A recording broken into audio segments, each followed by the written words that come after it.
ദൈവതിരുനാമത്തിൻ്റെ മഹത്വം ഉണ്ടായിരിക്കട്ടെ. എൻ്റെ പേര് ജോസ്ന, ഇതെൻ്റെ ഹസ്ബൻഡ് പ്രിൻസ്, ഇത് ഞങ്ങളുടെ 2 മക്കളാണ്, എഫ്രൈം ആൻഡ് എഫ്രോൺ. ഞങ്ങൾ വരുന്നത് ഖത്തറിൽ നിന്നാണ്.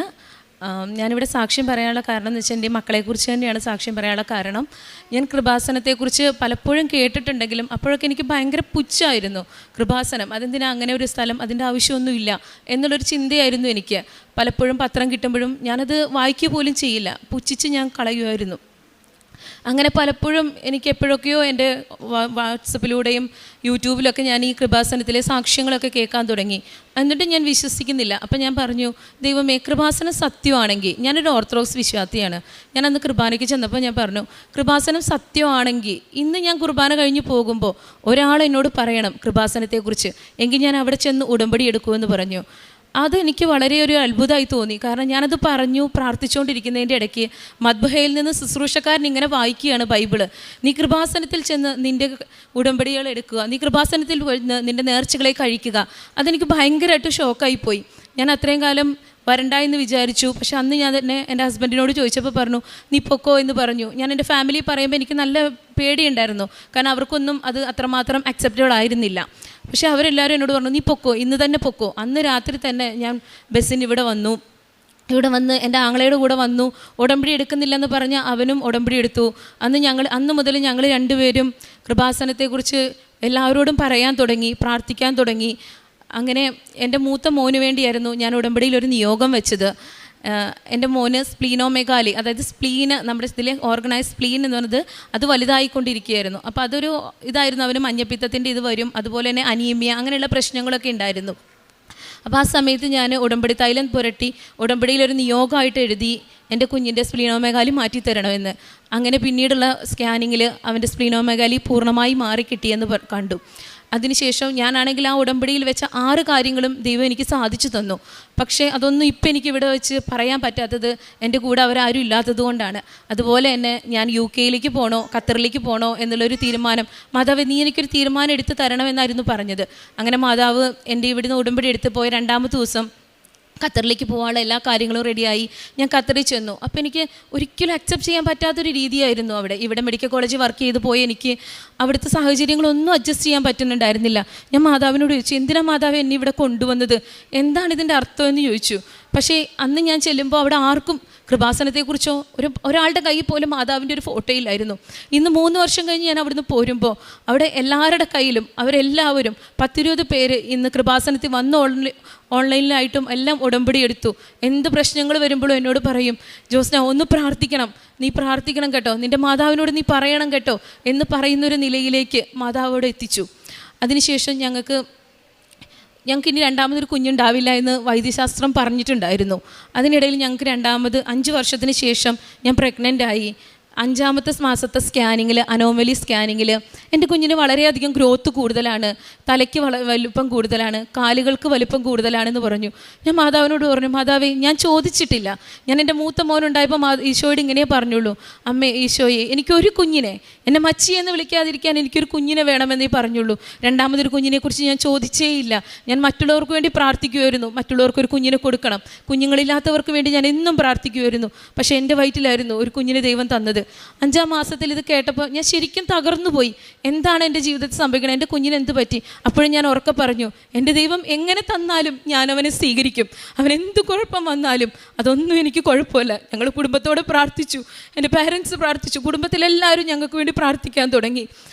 അങ്ങനെ 6 മാസം കഴിഞ്ഞു. 7 മാസം തുടങ്ങുന്നതിന് മുമ്പ് എനിക്കൊരു ബ്ലീഡിങ് ഉണ്ടായി. അവിടെ എത്ര ഞാൻ ഹോസ്പിറ്റലിൽ പോയിട്ടും ആരും എൻ്റെ അസുഖങ്ങൾ കേൾക്കാനോ ആരും എന്നെ മൈൻഡ് ചെയ്യുന്ന പോലും ഉണ്ടായിരുന്നില്ല. ബ്ലീഡിങ് അത് നോർമലാണെന്ന് പറഞ്ഞുകൊണ്ടിരുന്നു. വേദനകൾ വരുമ്പോൾ ആരും എന്നെ മൈൻഡ് ചെയ്യുന്നേയില്ല. കാരണം നമുക്ക് ഇവിടുത്തെ പോലെ ഒരു ഹോസ്പിറ്റലിൽ പോകാനോ കാര്യങ്ങളോ ഒന്നും ചെയ്യാനോ അവിടെ പറ്റുകയില്ല. അങ്ങനെ ഞാൻ 6ാം മാസത്തിൽ ഞാൻ അവിടെ ഡോക്ടറെ അടുത്ത് ചോദിച്ചു, ഡോക്ടർ എനിക്ക് എന്താണെന്നൊന്ന് പറഞ്ഞു തരുമോ? അവർ പറഞ്ഞു, നിനക്കൊരു കുഴപ്പമില്ല, നിനക്ക് വീട്ടിൽ പോവാം, 2 ദിവസം സിക്ക് ലീവ് തന്ന് നിന്നെ വീട്ടിൽ വിടാമെന്ന് പറഞ്ഞു. ഞാൻ അവിടെ കിടന്ന് കൊന്ത ചൊല്ലി കാശുരൂപ മുറുക്കി പിടിച്ച് ഞാൻ മാതാവിനോട് പറഞ്ഞു, മാതാവേ, എൻ്റെ ഈ ബ്ലീഡിങ്ങിന് കാരണം എന്താണ്, അതെനിക്ക് കാണിച്ചു തന്നേ പറ്റൂ. തിരിച്ചു വന്ന ആ ഡോക്ടർ, ദൈവദൂതനെ പോലെ ആ ഡോക്ടർ എന്നോട് പറയുകയാണ്, ജോസ്ന, നമുക്കൊരു സ്കാൻ ചെയ്ത് നോക്കാം. അതുവരെ എന്നെ അതിലെ അങ്ങോട്ടും ഇങ്ങോട്ടും ഒക്കെ ഓടിച്ച ഡോക്ടർ ആ സ്കാനിങ് റൂമിൽ നിന്ന് എന്നോട് പറഞ്ഞു, ഇനി നീ അനങ്ങരുത്, നിൻ്റെ യൂട്രസ് മൊത്തമായി തുറന്നിരിക്കുകയാണ്, ബ്ലീഡിങ് വന്നുകൊണ്ടിരിക്കുന്നു, നിനക്ക് കുഞ്ഞ് കിട്ടുമോ ഇല്ലയോ എന്നുള്ള കാര്യത്തിൽ ഒരു ഉറപ്പുമില്ല. ഫുൾ ബെഡ് റെസ്റ്റായി എന്നെ റൂമിലേക്ക് ഷിഫ്റ്റ് ചെയ്തു. അവിടെ നിന്നാണെങ്കിൽ അവർ അനങ്ങാനോ ഒന്നിനും ഒരു സമ്മതിക്കാത്ത രീതിയിൽ അവരെന്നെ അവിടെ കിടത്തി. പിറ്റേ ദിവസം തന്നെ എനിക്ക് വേദന വന്നു. ഞാൻ അവരോട് പറയുന്നുണ്ട്, എനിക്ക് വേദനയുണ്ട്, ഞാൻ ഡെലിവറി ആവും. അവർ പറഞ്ഞു, ഇല്ല, നിനക്ക് വേദന ഒരിക്കലും ഒരു വേദനയല്ല, ഇത് പ്രസവ വേദനയായിട്ട് കണക്ക് കൂട്ടാൻ പറ്റില്ല. അങ്ങനെ പെട്ടെന്ന് തന്നെ പ്ലാസൻ്റെ പോയി, ഞാൻ പെട്ടെന്ന് ഡെലിവറിയിലേക്ക് പോയി. അങ്ങനെ എനിക്ക് സിസേറിയനിലൂടെ എൻ്റെ കുഞ്ഞിനെ പുറത്തെടുത്തു. അന്ന് 5-ാം മാസത്തെ സ്കാനിങ്ങിൽ ഞാൻ ഈശോയോട് ചോദിച്ചു, എന്തിനാണ് എൻ്റെ കുഞ്ഞിന് ഇത്രയും ഗ്രോത്ത് കൂടുതൽ, എന്താണ് കർത്താവേ, എന്താ പറ്റി എൻ്റെ കുഞ്ഞിന്? എന്തായാലും ഞാൻ സ്വീകരിക്കാമെന്ന് പറഞ്ഞതാണല്ലോ. ആ കുഞ്ഞിനെ എൻ്റെ കയ്യിൽ തന്നത് 6-ാം മാസത്തെ സിസേറിയനിലൂടെ പുറത്തെടുത്തപ്പോൾ എൻ്റെ കുഞ്ഞിന് 1 കിലോയും 250 ഗ്രാമും തൂക്കം ഉണ്ടായിരുന്നു. അതൊരു അത്ഭുതമായിരുന്നു. അവിടെ എല്ലാവരും എന്നോട് പറഞ്ഞു, ഒരിക്കലും 6-ാം മാസത്തിലൊരു കുഞ്ഞിന് 1 കിലോയിൽ കൂടുതൽ തൂക്കം വരില്ല. അങ്ങനെ അവനെ അവിടെ കിടത്തി. ഓരോ ദിവസം ചെല്ലുമ്പോഴും കുഞ്ഞിനെ അവിടെ കിടത്തി എന്നെ ഡിസ്ചാർജാക്കി വീട്ടിൽ വിട്ടു. സഹിക്കാവുന്നതിനപ്പുറമായിരുന്നു ഒരു അമ്മ എന്ന നിലയിൽ എനിക്ക് ആ സാഹചര്യങ്ങൾ. പക്ഷേ എൻ്റെ ഈശോ എന്നെ മുറുകെ പിടിച്ചു, എൻ്റെ കൂടെ നിൽക്കുന്നുണ്ടായിരുന്നു. എൻ്റെ മാതാവ് എന്നെ സംരക്ഷിച്ചുകൊണ്ടേയിരുന്നു. അങ്ങനെ ഓരോ ദിവസം ചെല്ലുമ്പോൾ പറയും, ഇന്ന് കിട്ടും എന്ന്, നാളെ പറയും, ഇല്ല നീ പ്രതീക്ഷ വെക്കേണ്ട, നിൻ്റെ കുഞ്ഞിനെ നിനക്ക് കിട്ടില്ല കേട്ടോ. അങ്ങനെ സ്കാനിങ്ങിൽ അവർ പറഞ്ഞു, കുഞ്ഞിൻ്റെ ഹാർട്ടിൻ്റെ എക്കോ എടുത്തപ്പോൾ പറഞ്ഞു, കുഞ്ഞിന് ഇങ്ങനെ എക്കോയിൽ പറഞ്ഞു, കുഞ്ഞിന് മർമറുണ്ട്, അവനെ കൊണ്ടുപോക്കോളം ഇങ്ങനെ മർമറുണ്ട്, അത് നോക്കണമെന്ന് പറഞ്ഞു. അപ്പോൾ ആ എക്കോ പ്രകാരം കുഞ്ഞിന് ഒരു ഹോളുണ്ട് എന്നുള്ള കാര്യം പറയുകയാണ്. അപ്പോൾ ആ ഹോൾ എന്ത് ചെയ്യും? അപ്പോൾ അവർ പറഞ്ഞു, കുഴപ്പമില്ല, ട്രീറ്റ്മെൻറ്റ് ചെയ്ത് നമുക്ക് മാറ്റാം, ഇല്ലെങ്കിൽ ഭാവിയിലേക്ക് സർജറി ചെയ്യാം എന്നുള്ള രീതിയിലേക്ക് പറഞ്ഞു. അങ്ങനെ അവർ നോക്കി. അപ്പം ഞാൻ മാതാവിനോട് പറഞ്ഞു, മാതാവേ, ഓരോ ദിവസവും ഓരോന്നാണ് ഞാൻ കേൾക്കുന്നത്, എനിക്ക് എൻ്റെ കുഞ്ഞിനെക്കുറിച്ച് ഒരു തീർപ്പറിയണം. എന്താണ്? നീ തരുവാണെങ്കിൽ തന്നോ, ഇല്ലെങ്കിൽ നീ എടുത്തോ, അതെല്ലാം നിൻ്റെ ഇഷ്ടമാണ്, കാരണം ഞാൻ ചോദിച്ച് വാങ്ങിയതല്ല, നിൻ്റെ ഇഷ്ടപ്രകാരം നീ തന്നതാണ്. അങ്ങനെ ഞാൻ മാതാവിനോട് അന്ന് പറഞ്ഞു, കൊന്ത ചൊല്ലി കരഞ്ഞുകൊണ്ട് ഞാൻ പറഞ്ഞു, എൻ്റെ കുഞ്ഞിൻ്റെ മേൽ നീ ഇടപെടുന്നുണ്ടെങ്കിൽ ഇന്ന് ഞാൻ ചെല്ലുമ്പോൾ അവനെ നീലങ്കിയാൽ പൊതിയണം എന്ന് പറഞ്ഞ് ഞാൻ അവിടെ ചെന്നു. ഞാൻ അവിടെ എത്തുന്നത് വരെ ഞാൻ കണ്ണീരോടെ പ്രാർത്ഥിച്ചാൽ ചെന്നത്. അവിടെ ചെന്നപ്പോൾ എൻ്റെ കുഞ്ഞിനെ അവരൊരു നീല തുണിയിലാണ് പൊതിഞ്ഞു തന്നത്. അപ്പം ഞാൻ പറഞ്ഞു, മാതാവ് എൻ്റെ കാര്യങ്ങളിൽ ഇടപെടുന്നുണ്ട്. ഞാൻ അവിടുത്തെ നഴ്സുമാരോടും ഡോക്ടേഴ്സിനോടൊക്കെ മാതാവിനെക്കുറിച്ച് പറഞ്ഞുകൊണ്ടേയിരുന്നു. അവിടെ ലാംഗ്വേജോ ഒന്നും ഞാൻ നോക്കിയില്ല. അവരോട് പറഞ്ഞു, അറബിക് രാജ്യമാണെന്ന് പോലും ഞാൻ ശ്രദ്ധിക്കുന്നില്ല. എല്ലാവരോടും ഞാൻ പറഞ്ഞു, എൻ്റെ കൃപാസന മാതാവ് എനിക്ക് തരും, എൻ്റെ കുഞ്ഞിൽ ഞാൻ വിശ്വസിക്കുന്നു, എൻ്റെ കുഞ്ഞിനെ തരുമെന്നുള്ള കാര്യം എനിക്ക് ഉറപ്പാണ്. എൻ്റെ മാതാവ് എനിക്ക് വേണ്ടി അത്ഭുതങ്ങൾ പ്രവർത്തിക്കുന്നുണ്ട്, എൻ്റെ ഈശോയിൽ നിന്ന് നേടിത്തരുമെന്ന്. അന്ന് പിറ്റേ ദിവസത്തെ സ്കാനിങ്ങിൽ എന്നോട് പറയുകയാണ്, എക്കോയിലും പറയുകയാണ്, നിൻ്റെ കുഞ്ഞിൻ്റെ ഹാർട്ടിൻ്റെ ഹോള് അടഞ്ഞു പോയിട്ടുണ്ട്, ഒരു കുഴപ്പവുമില്ല. അവന് 3 മാസം കറക്റ്റ് 3 മാസം കഴിഞ്ഞാൽ പോലും തരാൻ പറ്റില്ല, ICUവിൽ തന്നെ കിടത്തണമെന്ന് പറഞ്ഞ കുഞ്ഞിനെ 2 മാസം കഴിഞ്ഞപ്പോൾ അവരെൻ്റെ കയ്യിലേക്ക് തന്നു. അവർ പറഞ്ഞു, നിൻ്റെ കുഞ്ഞിനെ മാതാവ് സംരക്ഷിച്ചു എന്ന് പറഞ്ഞ ആ നഴ്സ് എൻ്റെ കയ്യിലേക്ക് മുട്ടുകുത്തി ഞാൻ അവിടെ നിന്ന് കുഞ്ഞിനെ കയ്യിൽ വാങ്ങുമ്പോൾ അവരെന്നോട് പറഞ്ഞ വാക്കിങ്ങനെയാണ്, നീ കൃപാസനത്തിൽ പോയി സാക്ഷ്യം പറയണമെന്ന് പറഞ്ഞാണ് ആ നഴ്സ് എൻ്റെ കയ്യിലേക്ക് കുഞ്ഞിനെ തന്നത്. അതിനു മുമ്പ് തന്നെ അവർ വെഞ്ചരിച്ച നേർച്ച വസ്തുക്കൾ ഓരോന്നായി ഞാൻ ഉപയോഗിക്കാൻ തുടങ്ങി. അപ്പോൾ അവരെന്നോട് പറഞ്ഞു, ആ ഡോക്ടർ നഴ്സും എന്നോട് പറഞ്ഞു, നിനക്ക് വിശ്വാസം ഉണ്ടെങ്കിൽ നിനക്ക് വേണമെങ്കിൽ നിൻ്റെ കാശുരൂപം കുഞ്ഞിൻ്റെ കീഴിൽ വെച്ചോളാൻ. അന്ന് മുതൽ ഞാൻ ആ കാശുരൂപം വെച്ചു, ഉപ്പ് വെച്ചു, വെഞ്ചരിച്ച തൈലം കൊണ്ട് ഞാൻ ഇന്നും എൻ്റെ കുഞ്ഞിൻ്റെ തലയിൽ നെറ്റിയിലും കുരിശു വരയ്ക്കാൻ തുടങ്ങി. അതിനുശേഷം എൻ്റെ കുഞ്ഞിന് മാറ്റങ്ങളായിരുന്നു. ഒരിക്കലും കിട്ടില്ല എന്ന് പറഞ്ഞ കുഞ്ഞിൽ അവിടെ മാറ്റങ്ങൾ കാണാൻ തുടങ്ങി. തൈലം ഞാൻ എന്നും തേച്ചു. ബ്രസ്റ്റ് ഫീഡിങ്ങിന് ഞാൻ പമ്പ് ചെയ്ത് പാല് കൊണ്ട് കൊടുക്കുമായിരുന്നു. ആ പാലിൽ എനിക്കറിയാം, ഒരു നേഴ്സ് എന്ന നിലയിൽ എനിക്കറിയാം, ഒരിക്കലും എൻ്റെ കുഞ്ഞിന് ഉപ്പ് കൊടുക്കാൻ പാടില്ല. ആ സമയത്ത് അവൻ്റെ കിഡ്നി പ്രവർത്തനങ്ങളായിട്ടില്ല. പക്ഷെ അവിടെ ഞാൻ നേഴ്സ് ആയിരുന്നില്ല, ഞാനൊരു അമ്മ. എൻ്റെ ഈശോയിലൂടെ എനിക്ക് മാതാവ് അത്ഭുതങ്ങൾ പ്രവർത്തിക്കുന്നുള്ള വിശ്വാസം എനിക്കുണ്ടായിരുന്നു. ഞാൻ എന്നും എടുക്കുന്ന എൻ്റെ മുലപ്പാലിൽ ഞാൻ ഒരിത്തിരി ഉപ്പ് വിതറും എന്ന് ഞാൻ വിശ്വാസ പ്രമാണം ചൊല്ലി ഞാൻ കൊണ്ടു കൊടുക്കുമായിരുന്നു. അങ്ങനെ ഞങ്ങളുടെ കുഞ്ഞിനെ പൂർണ്ണ ആരോഗ്യത്തോടു കൂടെ ദൈവം തന്നു. ഇന്ന് അവൻ്റെ എല്ലാ റിപ്പോർട്ടുകളും നോർമലാണ്. അവൻ്റെ കണ്ണ്, ചെവി, എല്ലാ കാര്യങ്ങളും നോർമലാണ്. ഇന്ന് അവന് 11 മാസമായി പൂർണ്ണ വളർച്ചയുള്ളൊരു കുഞ്ഞിനെ പോലെ തന്നെ എത്തി. അവന് പൂർണ്ണമായിട്ടും 11 മാസത്തെ കാര്യങ്ങളൊന്നും ചെയ്യാൻ പറ്റിയില്ലെങ്കിലും 8 മാസമായി കുഞ്ഞ് ചെയ്യുന്ന എല്ലാ കാര്യങ്ങളും പിടിച്ചു നിൽക്കും. അങ്ങനെ എല്ലാ കാര്യങ്ങളും ചെയ്യാൻ എൻ്റെ മാതാവും ഈശോയും കൃപ തന്നു. പിന്നെ എൻ്റെ ജീവിതത്തിൽ ഞങ്ങൾക്ക് ആ ഒരു സമയത്ത് ഞങ്ങൾ കുഞ്ഞിന് പാല് കൊണ്ട് പോകുമ്പോഴായിരുന്നു ഒരു ആക്സിഡൻറ്റ് സംഭവിച്ചു. ബാക്കിൽ നിന്നൊരു വണ്ടി ഇടിച്ചു. അന്ന് ആ വണ്ടി ഇടിച്ച് കണ്ടവരെല്ലാവരും വിചാരിച്ചു ഞങ്ങൾ രണ്ടുപേർക്കും എന്തൊക്കെയോ പറ്റി, ഞങ്ങൾ ഒരിക്കലും കിട്ടുമെന്ന് പ്രതീക്ഷിക്കാതെയാണ് ആ വണ്ടിയിൽ നിന്ന് ആൾക്കാർ വന്ന് നോക്കിയപ്പോൾ എനിക്കും എൻ്റെ ഹസ്ബൻഡിനും ഒരു പോറൽ പോലും ഇല്ലായിരുന്നു.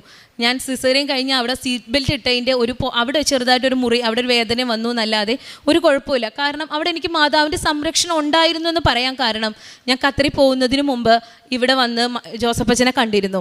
അപ്പോൾ അച്ഛൻ എനിക്ക് ഇവിടുന്ന് ഒരു വെഞ്ചരിച്ച കാശ് രൂപം തന്നു. അത് ഞങ്ങൾ അവിടുന്ന് പുതിയ കാറ് വാങ്ങിച്ച സമയത്ത് ആ കാറിൽ ഞങ്ങൾ ഈ വെഞ്ചരിച്ച കാശുരൂപം വെച്ചു. അതെൻ്റെ ഹസ്ബൻഡിൻ്റെ കയ്യിൽ നിന്ന് നഷ്ടപ്പെട്ടു പോയി. അപ്പോൾ എനിക്ക് ഭയങ്കര വിഷമം ഉണ്ടായിരുന്നു. അയ്യോ, ആ കാശുരൂപം പോയല്ലോ, വെഞ്ചരിച്ച് കിട്ടിയതല്ലേ.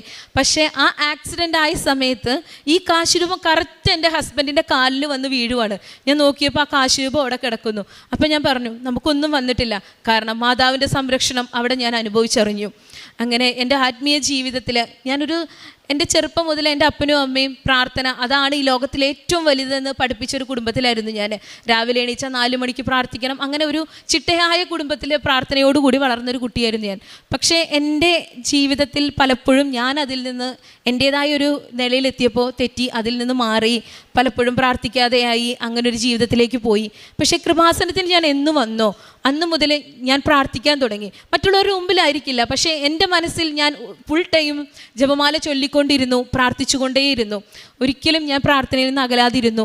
ബൈബിള് വായിക്കാൻ തുടങ്ങി. മറ്റുള്ളവരിലേക്ക് ഈശോയെ കൊടുക്കാൻ പറ്റിയതാണ് എനിക്ക് ഏറ്റവും വലിയൊരു കാര്യമായിട്ട് തോന്നിയത്. കാരണം അതുവരെ ഈശോയെക്കുറിച്ച് ആരോടും ഞാൻ പറഞ്ഞിട്ടില്ല. അതുവരെ എനിക്ക് കിട്ടിയ കാര്യങ്ങൾ ഞാൻ സാക്ഷ്യപ്പെടുത്തിയിട്ടില്ല എവിടെയും. പക്ഷേ ഇന്ന് ഞാൻ ആരെ കണ്ടാലും അവരുടെ മുമ്പിൽ എൻ്റെ ഈശോയെ മഹത്വപ്പെടുത്താൻ തുടങ്ങി, എൻ്റെ ഈശോയെക്കുറിച്ച് പറയാൻ തുടങ്ങി. ആരുടെ മുമ്പിലും എനിക്കൊരു നാണവുമില്ലാതെ ഞാൻ എൻ്റെ ഈശോയെക്കുറിച്ച്, അതേത് ഖത്തറിയാണെങ്കിലും ആരാണെങ്കിലും, ഫിലിപ്പീൻസ് ആണല്ലോ ആരാണെന്നൊന്നും ഞാൻ നോക്കാറില്ല, അവരോടൊക്കെ പറഞ്ഞ് എൻ്റെ ദൈവത്തെ ഞാൻ മഹത്വപ്പെടുത്തിക്കൊണ്ടേയിരുന്നു. ഇന്ന് ഞാൻ വർക്ക് ചെയ്യുന്നത് ഇപ്പോൾ ഒരു സ്കൂൾ ഹെൽത്ത് നേഴ്സായിട്ടാണ്. അവിടെയുള്ള ഫിലിപ്പീൻസോ ലബാനീസോ ഉള്ള അവരുടെ കയ്യിലെല്ലാം അവരെല്ലാം എന്തെങ്കിലും ഒരു പ്രതിസന്ധി വരുമ്പോൾ ഞാൻ കൊടുത്ത കാശുരൂപം മുറുകെ പിടിച്ച് പ്രാർത്ഥിക്കുന്നത് ഞാൻ കാണാറുണ്ട്. ഞാൻ പോന്നപ്പോൾ 1000 പേര് എന്നോട് പറഞ്ഞു വിട്ടു, നീ കൃപാസനത്തിൽ പോകുമ്പോൾ പറയണം, ഈശോയോട് പറയണം. അത് മറ്റ് ആൾക്കാരാണ് എന്നോട് പറയുന്നത്. അവർക്ക് ഇംഗ്ലീഷ് പത്രം കൊണ്ട് കൊടുത്തു. അങ്ങനെ ദൈവത്തെ ഞാൻ മഹത്വപ്പെടുത്തി കൊടുത്തു. അതുപോലെ തന്നെ യൂട്യൂബിൽ ഞാൻ ചാനലിൽ എല്ലാ സാക്ഷ്യങ്ങളും ഞാൻ കാണും. എന്നോട് എൻ്റെ പലരും ചോദിക്കും, നിനക്ക് എന്താ ഇത് ഇങ്ങനെ ഫുൾ ടൈം സാക്ഷ്യം കേട്ടുകൊണ്ടിരുന്നാൽ മതിയോന്ന്. പക്ഷെ അതിലെനിക്ക് കിട്ടുന്നൊരു സന്തോഷമുണ്ട്. അപ്പോൾ ആ സാക്ഷ്യങ്ങളെല്ലാം ഞാൻ കേട്ടുകൊണ്ടിരിക്കും. എന്ന് ഞാൻ മാതാവിനോട് പറയുമായിരുന്നു, മാതാവേ എന്നെ ഇതുപോലെ ഒരു സാക്ഷിയാക്കി മാറ്റണേ എന്ന്. എൻ്റെ കർത്താവും എൻ്റെ ഈശോയും എനിക്ക് അതിനുള്ളൊരു മാർഗം തുറന്നു തന്നതായിരുന്നു എൻ്റെ കുഞ്ഞ്.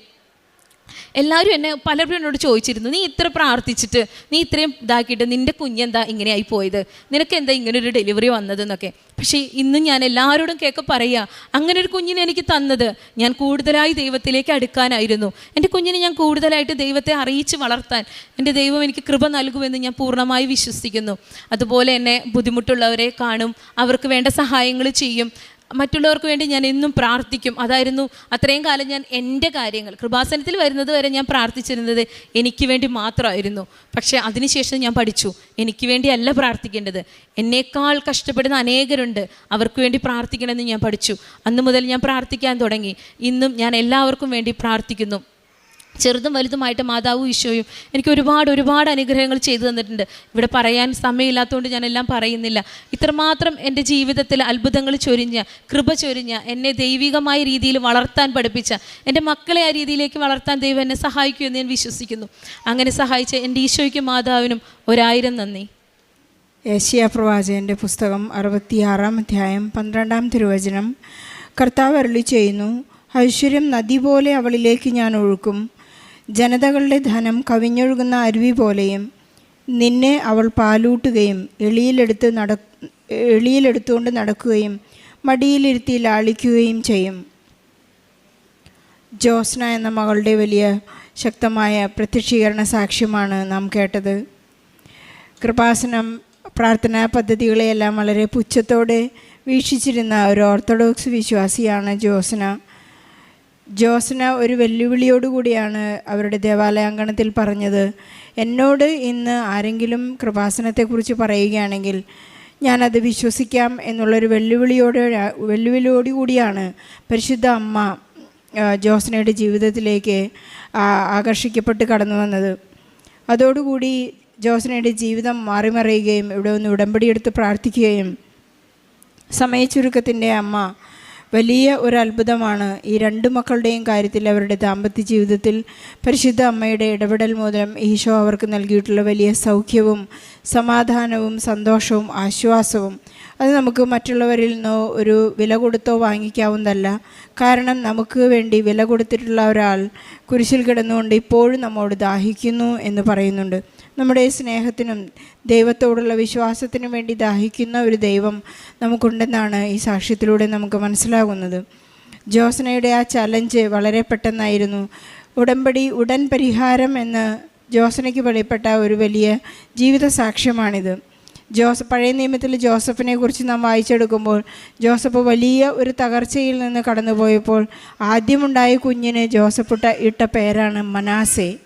അതിനുശേഷം ഞാൻ വീണ്ടും അപ്പനായിരിക്കുന്നു, അപ്പനെന്ന് എന്നെ തെളിയിച്ചു എന്ന് പറഞ്ഞ് രണ്ടാമത്തെ കുഞ്ഞിനാണ് എഫ്രായിം എന്ന് പേരിട്ടത്. ദൈവം അവനെ വിളിക്കുന്ന എഫ്രായിം എൻ്റെ ഓമനക്കുട്ടൻ എന്നാണ്. ദൈവം വളരെ സ്നേഹത്തോടു കൂടി രണ്ട് മക്കളെയും വിളിക്കുന്നു. നമ്മൾ ഓരോരുത്തരെയും ഉടമ്പടി എടുക്കുമ്പോൾ വളരെ സ്നേഹത്തോടു കൂടി വിളിക്കുന്നു, നമുക്ക് പേരിടുന്നു, നമ്മുടെ ഉള്ളംകൈയിൽ നമ്മുടെ പേരുകൾ എഴുതി വെച്ചിരിക്കുന്നു. നമ്മുടെ തലമുടി നാര് പോലും കൊഴിയുന്നത് ദൈവം അറിയുന്നു. നിൻ്റെ കണ്ണുനീർ കുപ്പിയിൽ ശേഖരിച്ചിരിക്കുന്നു എന്നെല്ലാം എന്നെയും നാം ഓരോരുത്തരെയും കുറിച്ച് എഴുതി വച്ചിരിക്കുന്ന വലിയ വലിയ വാഗ്ദാനങ്ങളും സ്നേഹത്തിൻ്റെ അടയാളങ്ങളുമാണെന്ന് ഈ സാക്ഷ്യത്തിൽ നമുക്ക് മനസ്സിലാക്കാം. 6 മാസം പ്രായമുള്ളൊരു കുഞ്ഞ് ഇന്ന് ഈ അൾത്താരയിൽ നിന്നത് വളരെ യാതൊരു വൈകല്യങ്ങളുമില്ലാതെ യാതൊരു ചാഞ്ചല്യവുമില്ലാതെയാണ് ഈ കുഞ്ഞ് 6 മാസത്തിൽ അമ്മയുടെ ഉദരത്തിൽ നിന്ന് വന്ന കുഞ്ഞ്. ആ കുഞ്ഞിന് ഹാർട്ടിന് ഹോളുണ്ടെന്ന് പറഞ്ഞപ്പോൾ അതെല്ലാം നോർമലാക്കി കൊടുത്തത് ഈശോയുടെ അത്ഭുതം മാത്രമാണ്. നമുക്കറിയാം, ഈശോ ഒരു അന്ധനെ സൗഖ്യപ്പെടുത്തിയപ്പോൾ അവിടെ അടുത്തുണ്ടായിരുന്നവരെല്ലാം ചോദിച്ചു, എന്തുകൊണ്ടാണ് ഇവൻ അന്ധനായി ജനിച്ചത്? ഈശോ പറയുന്നൊരു മറുപടിയുണ്ട്. അവർ ചോദിക്കുന്നുണ്ട്, ഇവൻ്റെ പാപം മൂലമോ ഇവൻ്റെ മാതാപിതാക്കളുടെയോ ഇവരുടെ പാരമ്പര്യത്തിൻ്റെ പാപമോ? ഈശോ വളരെ ശക്തമായൊരു ഉത്തരമാണ് അവർക്ക് കൊടുത്തത്. ഇത് ഇവൻ്റെ പാപമോ ഇവൻ്റെ മാതാപിതാക്കളുടെ പാപമോ കൊണ്ടല്ല, ഇവനെ അന്ധനായി തീർന്നത് ദൈവമഹത്വം വെളിപ്പെടാൻ വേണ്ടിയായിരുന്നു എന്ന്. ജോസ്ന പറയുന്നത് അത് മാത്രമാണ്. എൻ്റെ ജീവിതത്തിലൂടെ, എൻ്റെ ഹസ്ബൻഡിൻ്റെ പ്രിൻസിൻ്റെ ജീവിതത്തിലൂടെ കടന്നതെല്ലാം, ഈ സഹനങ്ങളിലൂടെ ഞാൻ പോയതെല്ലാം ദൈവമഹത്വം ഉണ്ടാകാൻ വേണ്ടിയിട്ടുള്ള എന്നൊരു വലിയ ഉത്തരമാണ് അവർക്കുള്ളത്. ഇന്ന് ഇവർ രണ്ടുപേരും ചെയ്യുന്ന വലിയ കാരുണ്യ പ്രവൃത്തികളും പ്രേക്ഷിത പ്രവർത്തനവും എനിക്ക് ഈശോയ്ക്ക് ഫിലിപ്പൈൻസിനോടായാലും മറ്റേത് ഭാഷയിലുള്ളവർക്കായാലും ഞാൻ ചെയ്യുന്നത് സാക്ഷ്യം കേട്ട് പരിശുദ്ധ അമ്മയുടെ കാശുരൂപം കൊടുത്ത് അവരുടെ ജീവിതങ്ങളിലെല്ലാം ആശ്വാസവും സന്തോഷവും അവരുടെ കണ്ണീരൊപ്പുന്നൊരു ദൈവം ഇന്നും ജീവനോടെ അൾത്താരയിലുണ്ട് എന്ന് കൃത്യമായി പ്രകടിപ്പിക്കാൻ വിളിച്ചു പറയാനുള്ള ഒരു ധൈര്യം, അഭിഷേകം ജോസ്നയ്ക്ക് ലഭിച്ചിരിക്കുന്നു എന്നാണ്. നമുക്കെല്ലാവർക്കും, പ്രവാസികളായി കഴിയുന്ന എല്ലാ മക്കൾക്കും ഒരു വലിയ ചലഞ്ചിങ്, ഒരു വലിയ വിശ്വാസ പ്രഖ്യാപനം ചെയ്യാനുള്ള കൃപ ലഭിക്കട്ടെ എന്ന് എല്ലാ മക്കളുടെയും നിയോഗങ്ങളെ ഈ സാക്ഷ്യത്തോട് ചേർത്ത് വെച്ച് ജോസ്നയ്ക്കും കുടുംബത്തിനും ലഭിച്ച എല്ലാ അനുഗ്രഹങ്ങൾക്കും ഈശോയ്ക്കും പരിശുദ്ധ അമ്മയ്ക്കും നല്ലൊരു കയ്യടി നൽകി ഈ സാക്ഷ്യം നമുക്ക്